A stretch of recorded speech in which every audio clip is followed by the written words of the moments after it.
तुमने देखा था कि डांस डिपार्टमेंट के एल्डर आके फैंग का हाथ पकड़ते हुए कहते हैं कि फैंग ये तुम्हारे मास्टर का सेक्ट नहीं है। ऊपर से तुम्हारे मास्टर यांगशॉ के ऊपर काफी बड़ा एलिगेशन लगा है।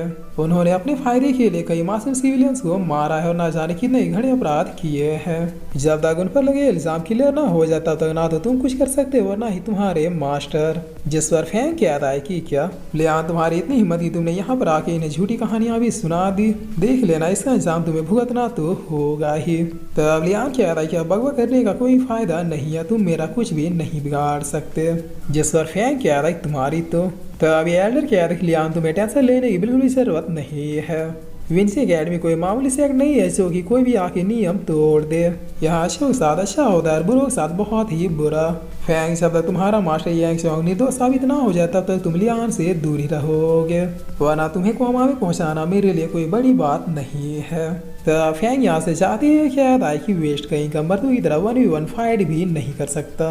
अरे तुम यहाँ कल्टिवेशन करने क्यों आ गई, साजा के चूड़ियाँ बेचो। जिस बार इतना सुनने से अपने स्वॉर्ड से एक हल्का सा गाड़ी से पीछे से मार देता है। तो फैंग क्या था मास्टर तुमने पीछे से अटैक किया और रूल में साफ लिखा है कि जो पहले अटैक करेगा दोषी वही होगा। जिस बार सेवन क्या था कि मैं तुम्हारे चैलेंज को एक्सेप्ट करता हूँ बट फाइट कल नहीं बल्कि 1 महीने बाद होगी।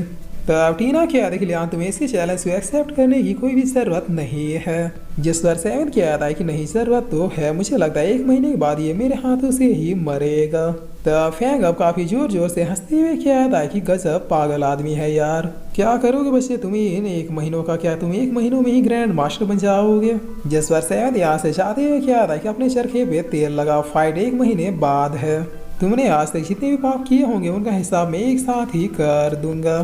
फैंग कह रहा है कि बहुत खूब कर नहीं तो 1 महीने बाद ही सही, मास्टर ने जो काम मुझे सौंपा है उसे मैं 1 महीने बाद तो पूरा कर ही दूंगा। जिस पर आप सीन चेंज होता और हमें कुछ देर के बाद का सीन दिखाया जाता है जहाँ 17 पील्स को देखते हुए क्या था कि लोग सारे पैसों से इतने पील आ गए। वाकई में विंसी एकेडमी कल्टिवेशन के लिए बेस्ट प्लेस है। तब से तब मास्टर पीक से कांटेक्ट करते हुए क्या था कि मास्टर उठिए अब टाइम है कुछ नया सिखाने का। जिस बार मास्टर पीक भी अपेयर होते हुए क्या था कि मेरे पास 10,000 से भी ज़्यादा टेक्निक्स है, बता दो उनमें से किस टाइप की टेक्निक को सीखना पसंद करोगे। तब सेवन क्या था कि वही जो इन टेक्निक्स में सबसे ज़्यादा पावरफुल है।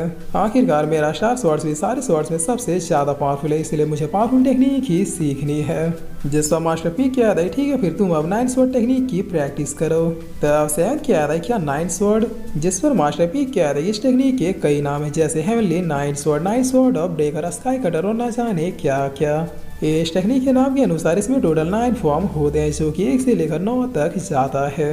अगर इन 9 फॉर्मों को तुमने अचीव कर लिया तो फिर आपको तो ऐसे ही डोमिनेट कर दोगे।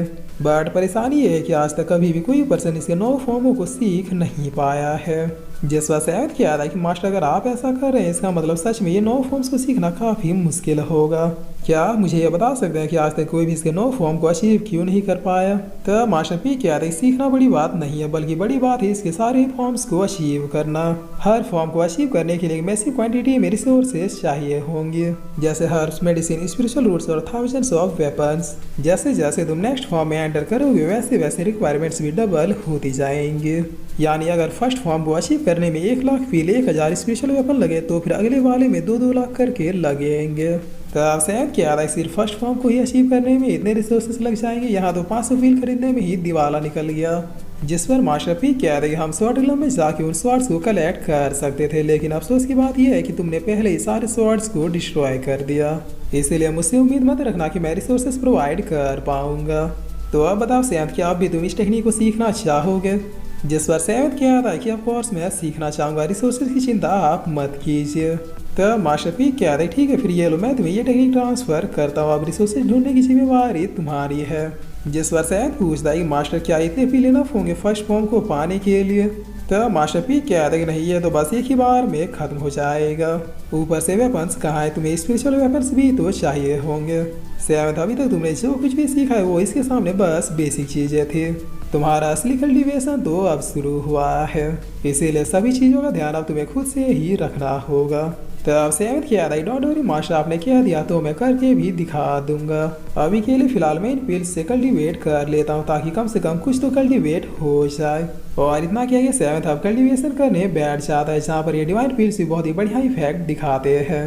जिसकी वजह से सैयद कुछ ही देर के अंदर फाउंडेशन रिलम के 5वें लेवल को ब्रेक थ्रू कर देता है।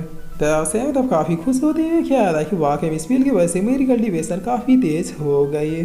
चलो अभी बहुत पहले से फाउंडेशन 2 हो गया, बिगिनर रिलम को ब्रेक करते हैं। और इतना क्या सैयद था बिगिनर रिलम के 5वें लेवल से बारी बारी करके ब्रेक थ्रू करने लग जाता है। जहाँ आप करीब 20 घंटे बीतने के बाद सैयद बिगिनर रिलम के भी 5वें लेवल को ब्रेक थ्रू कर मास्टर रिलम के फर्स्ट स्टेज में पहुंच जाता है। तो सैयद क्या था कि फाइनली मास्टर रिलम में पहुंच ही गया। मैं टीचर सना से बस कुछ ही लेवल पीछे हूँ। चलो अब उनसे मिला जाए, आखिर उन्हें भी तो पता चले कि उसके डिसाइबल का प्रोग्रेस कैसा चल रहा है। जिस पर आप कुछ ही देर में सैयद भी सना के पास पहुंच जाता है। जहाँ सना कह रही कि मैंने सुना कि तुमने टास्क को कंप्लीट करके और क्या क्या किया। गुड जो सैयद, मैं चाहती थी तुम वो टास्क कर लोगे। तुम्हें अब लड़ाई शौक से डरने की कोई भी जरूरत नहीं है। यहाँ अकेडमी उनकी इतनी हिम्मत नहीं होगी कि वो डायरेक्टली तुम्हारे खिलाफ एक्शन ले। अगर एक बार वो दोषी साबित हो गए तो फिर उन्हें सीधे उम्र कैद की सजा हो जाएगी। इंसाफ के मामले में विंसी अकेडमी किसी को भी नहीं बख्शता, यहाँ तक कि डीन को भी नहीं। तब सैयद पूछता है कि इसका मतलब क्या डीन यहाँ सबसे पावरफुल नहीं है। जिस बार में सना बता दी हम अभी जिस अकेडमी में है वो मेन विंसी अकेडमी के 9वीं रैंक का ब्रांच है। सबसे ज़्यादा पावरफुल पर्सन विंसी अकेडमी के फाउंडर हैं और वो रैंक 1 यानी मेन विंसी अकेडमी से बिलोंग करते हैं। जितने भी रूल और रेगुलेशन है वो सारे ही उनके बनाए हुए हैं, हम लोग तो बस उनका पालन कर रहे हैं। विंसी अकेडमी के एक एक रैंक में हजारों ब्रांच है। जिस तरह से हमारा विंसी अकेडमी है उसी तरह से दूसरे शहर में भी कोई और विंसी अकेडमी होगा। तो सैयद कह रहा कि मैं बहुत ही जल्द पावरफुल होकर उनसे मिलूंगा, जरा मैं भी तो देखूँ कि वो कितने पावरफुल है। जिस पर मिस सना कहती है कि बिल्कुल। और फिर मिस सना कहती है कि अगर तुम्हें रिएक्शन किसी भी तरह से परेशान करे तो फिर मुझे फ़ौरन ही इन्फॉर्म करना। तो अब सैयद भी क्या था, thank you so much teacher आपके गाइडेंस के लिए। जिस बार सना किया था कि वेल मैंने सुना कि तुमने सारे पैसों के करीब 500 डिवाइन पील खरीद लिए हैं, तो उतने सारे पील्स को महीने भर में भी यूज़ नहीं कर पाओगे, उसका इफेक्ट बहुत ही तेज है। क्यों ना तुम कुछ पील मुझे दे दो, बदले में मैं तुम्हें कुछ स्पेशल वेपन्स दे दूंगी। तब सैयद कह रही टीचर पील तो खत्म हो गए।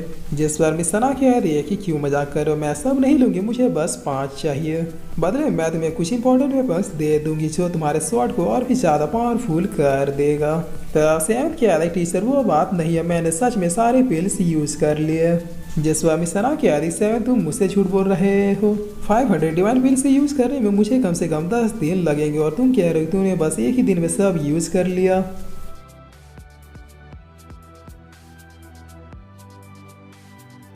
और फिर इसी के साथ ही एपिसोड यहीं पे ख़त्म होता है।